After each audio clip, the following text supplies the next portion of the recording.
Halo, perkenalkan nama saya Brian Petik Tarigan dengan NIM 19075111245. Kalau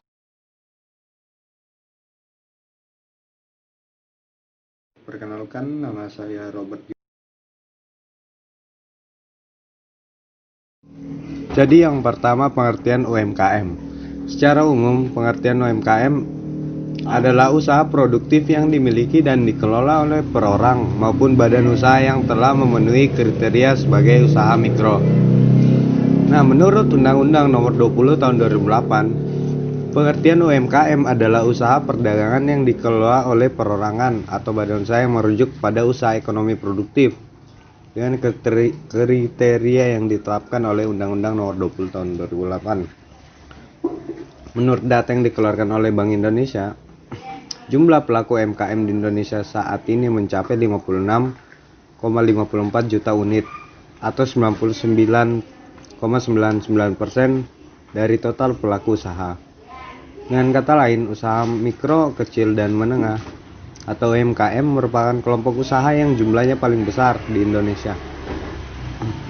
Dari data tersebut, dapat kita pahami bahwa usaha mikro, kecil, dan menengah atau UMKM punya peranan yang sangat penting bagi perekonomian di Indonesia. Selain itu, kelompok usaha ini juga dapat bertahan dalam berbagai gejolak ekonomi yang pernah dialami oleh Indonesia selama ini.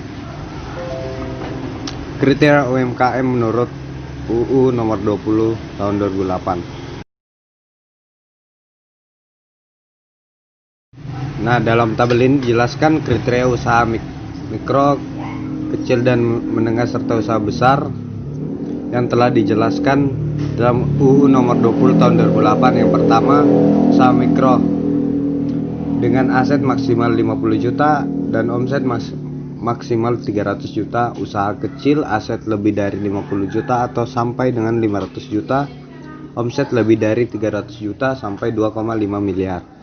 Yang ketiga, usaha menengah, aset lebih dari 500 juta sampai 10 miliar dengan omset lebih dari 2,5 miliar sampai 50 miliar. Yang keempat, usaha besar dengan aset lebih dari 10 miliar dan omsetnya lebih dari 50 miliar. Yang selanjutnya adalah ciri-ciri UMKM secara umum. Yang pertama, jenis komoditi atau barang yang ada pada usahanya tidak tetap atau bisa berganti sewaktu-waktu. Yang kedua, tempat menjalankan usahanya bisa berpindah sewaktu-waktu. Yang ketiga, usahanya belum menerapkan administrasi, bahkan keuangan pribadi dan keuangan usaha masih disatukan. Yang keempat, sumber daya manusia atau SDM di dalamnya belum punya jiwa wirausaha yang mumpuni. Yang kelima, biasanya tingkat pendidikan SDM-nya masih rendah. Yang keenam, biasanya pelaku UMKM belum memiliki akses perbankan, namun sebagian telah memiliki akses ke lembaga keuangan non-bank. Yang ketujuh, pada umumnya belum punya surat izin usaha atau legalitas, termasuk NPWP.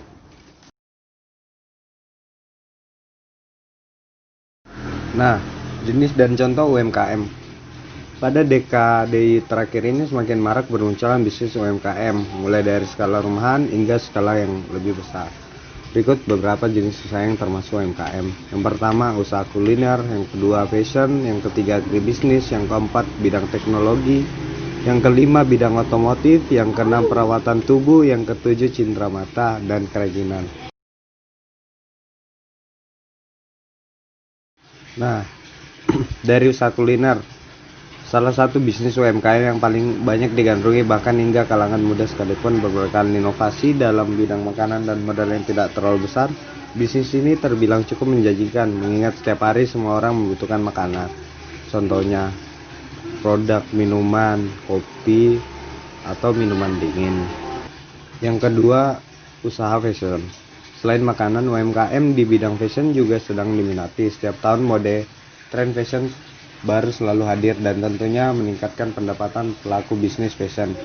Contoh usahanya adalah usaha jahit pakaian.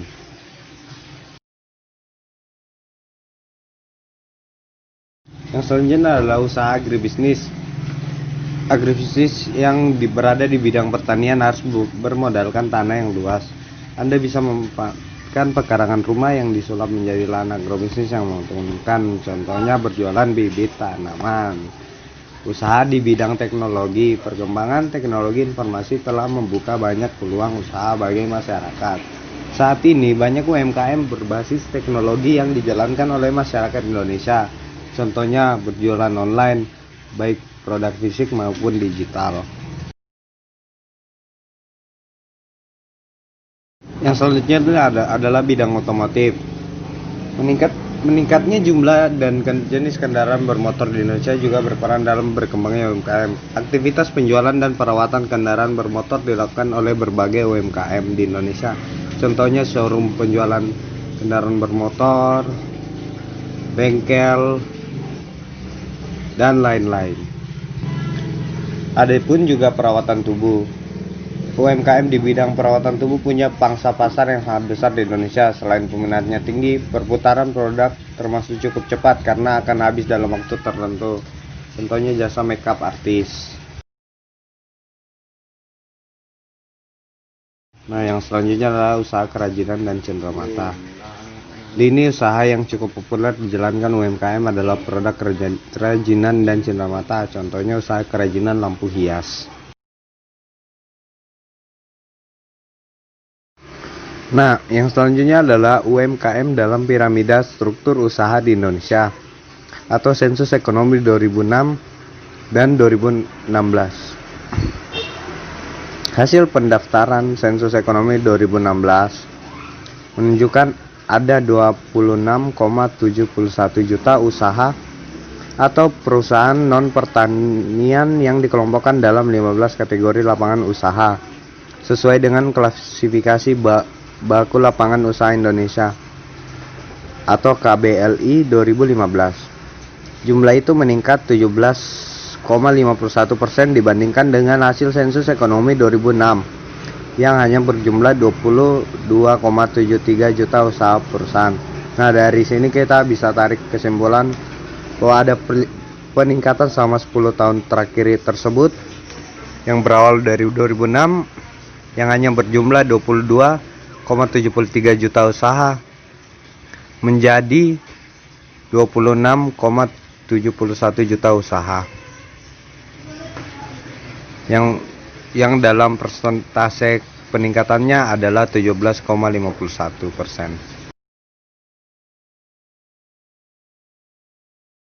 Selanjutnya di sini saya akan melampirkan tabel yaitu jumlah usaha atau perusahaan menurut kategori lapangan usaha dalam skala usaha tahun 2016. Nah, di sini ada pertambangan dan penggalian dengan UMK sebanyak 6.000, UMB sebanyak 89, jumlahnya 6.507, distribusiannya sekitar 1,10%.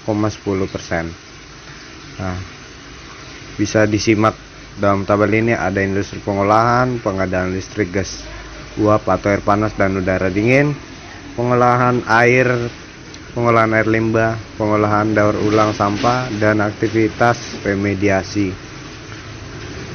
Ada juga perdagangan besar dan eceran, reparasi dan perawatan mobil dan sepeda motor. Ada pengangkutan dan pergudangan, selanjutnya penyedia akomodasi dan penyedia makanan dan minuman, selanjutnya informasi dan komunikasi, selanjutnya aktivitas keuangan dan asuransi, selanjutnya real estate, selanjutnya jasa pendidikan dan jasa lain-lainnya.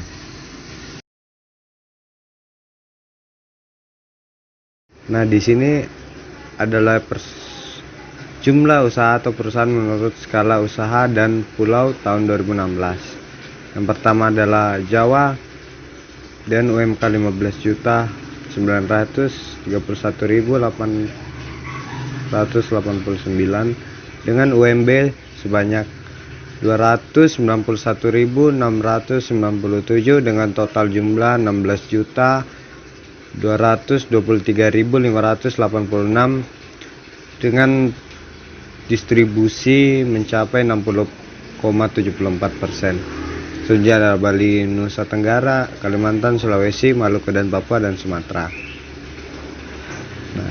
Adapun juga tenaga kerja menurut skala usaha dan pulau tahun 2016 dengan penyerapan tenaga kerjanya yang pertama adalah Jawa dan UMK 32.556.833 dan UMB 12.215.111 dan jumlah 44.571.944 dan distribusinya mencapai 63,38%.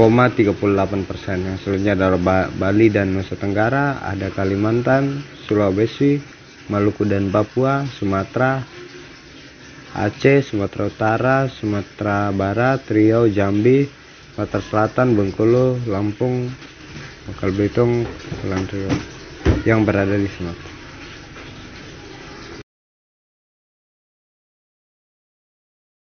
Baik, di sini saya akan menjelaskan tentang peran UMKM dalam penyerapan tenaga kerja dan pertumbuhan ekonomi.